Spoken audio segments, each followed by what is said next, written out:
Hello, on se retrouve pour un petit DIY d'une desserte que j'ai acheté chez Action et que j'ai décidé de customiser.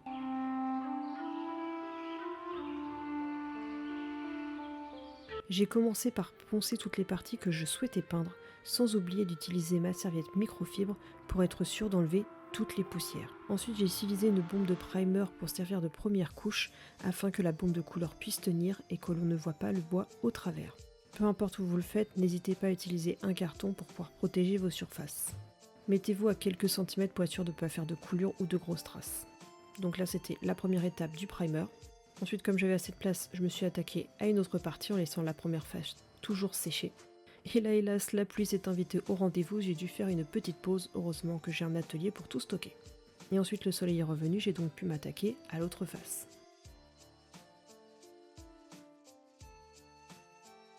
Et après environ 1 heure de séchage, j'ai pu m'attaquer à poser la couleur.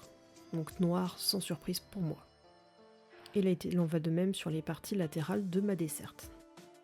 Et oui, vous pouvez constater que j'ai toujours des tenues totalement appropriées pour faire du bricolage ou de la peinture. Et ensuite on passe une deuxième couche pour être sûr de ne plus du tout voir la partie du dessous et on laisse sécher bien tranquillement. Et ensuite, pendant que mes pièces étaient en train de sécher, j'en ai profité pour monter les petits bas qui, eux, étaient déjà noirs. J'ai hésité à les peindre d'une autre couleur, mais j'étais pas convaincue. Et ensuite, j'ai tout simplement recouvert le tout de film imitation bois que j'avais utilisé pour recouvrir mon bureau et qu'il me restait et que j'avais acheté sur Temu.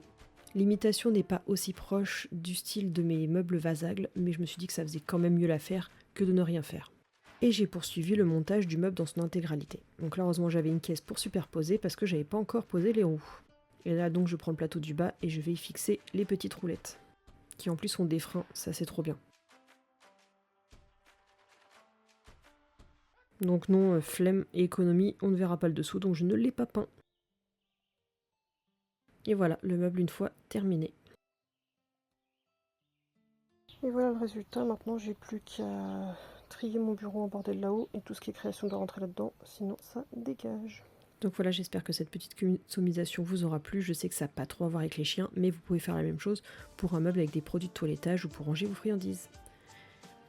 Et voilà, je vous dis à bientôt pour une prochaine vidéo. Bye!